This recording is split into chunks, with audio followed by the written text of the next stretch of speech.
হয়েছে, যার জন্য আমি দাওয়াত করলাম। আজকে আমরা দুঃখের বিষয়, যেখানে আজকে আমরা আমাদের দাঁড়াইতে হয়েছে, আমাদের কোনো উপায় নেই।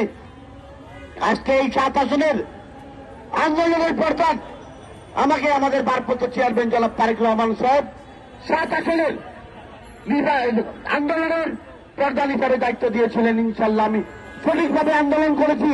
আমাদের অনেক নেতা কর্মী মামলা হামলা গুম হয়ে গেছে।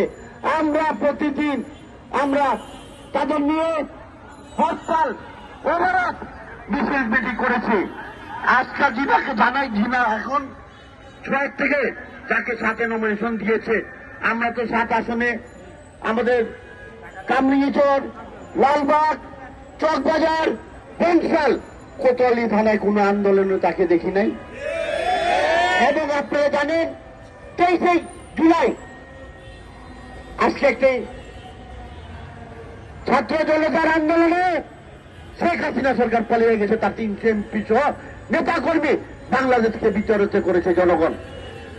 এবং আমরা যারা আন্দোলন করেছি, আজকে যাকে নমিনেশন দিয়েছে সেদিন আমি আমাদের এই নিয়াজ ভাই সহ আমরা আমার এলাকায় আমাদের 3 বারের প্রধানমন্ত্রী দেশনেত্রী বেগম খালেদা জিয়া 10 কোটি টাকা দিয়েছিলেন, আর নাসিরুদ্দিন পিন্টু সহ আমরা জায়গায় রেড করে দিয়ে ওখানে আমরা মডেল হাই স্কুল বানাই। আজকে ওই দিন আমাদের ভারপ্রাপ্ত আমাদের সাবেক 3 বারের প্রধানমন্ত্রীর জন্য ওই কলেজ, সরকারি college, Lalbagh college school and college, তারা ওখানে মিলাদের ব্যবস্থা করেছে। আমি প্রধান অতিথি উপস্থিত ছিলাম। যখন আমি বক্তব্য দিয়েছিলাম, শেষে আমাকে আমাদের এক কর্মী দেখে যে 36 নমিনেশন দিয়েছে, আমাদের সাথে আমাদের কোন এই যে কজন আমরা এখানে আছি যারা আন্দোলনে সংগ্রামে ছিলাম, আমরা ওখানে নাই। তো আজকে এলাকাবাসী সহ হাজার হাজার আমাদের নেতা কর্মী তখন আমার বিজয় পার্টির সেন্টার কমিশনারে আসলো, আইসা বললো যে আমরা এই প্রার্থীকে মানি না, এইখান থেকে আপনাদের এখান থেকে একজনকে দিতে হবে। তখনই আমরা এই অবস্থায় নেমে পড়লাম। তো আজকে আমাদের ভারপ্রাপ্ত চেয়ারম্যান তারেক রহমান স্যার যে নমিনেশন গুলো দিয়েছে, আমার মনে হয় সে তখন তার মা অসুস্থ, আজকে আমার মা যদি অসুস্থ থাকে, মৃত্যু সজ্জা থাকে, তো আমি কি করবো? আমার কি মাথা ঠিক থাকবে? তো আমি সুন্দরভাবে আমাদের ভারপ্রাপ্ত চেয়ারম্যান তারেক রহমান মনে হয় এই ক্যান্ডিডেটের জন্য উনি খেয়াল করে নাই, তো তার নামটাও এখানে আসছে। তো আমাদের ভারপ্রাপ্ত চেয়ারম্যান জনাব তারেক রহমানের কাছে, স্যারের কাছে আমার অনুরোধ যে আপনি আমাদের 7 আসনের ঢাকাবাসী সহ যারা আন্দোলনে ছিল, আপনি আমার পাসপোর্ট দেখেন, আরো কেউ পাসপোর্ট দেখতে পারেন যে আন্দোলনের সময় সে কে কোথায় ছিল এবং কার নামে কয়টা মামলা, আপনি সবকিছু জানেন। আমার 2 ছেলের নামে 12টি মামলা, আমার নামে মামলা হামলা 200-এর অধিক মামলা। এবং আমি আজকে 15 দিন আগে সেই জায়গায় শেখ হাসিনার একটি মিথ্যা বানর মালা 3 বছর 3 মাস আমাকে জেল দিয়েছিল, আমি কোটার উপর শব্দ রেখে আমি জামিন নিয়ে আসলাম।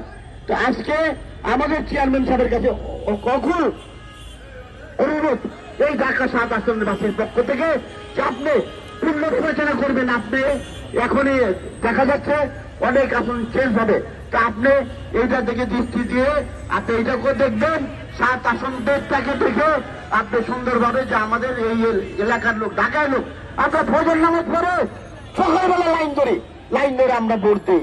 অন্য অন্য এলাকায় দেখেন ঘুমায় আছে, ভোট দেয় না।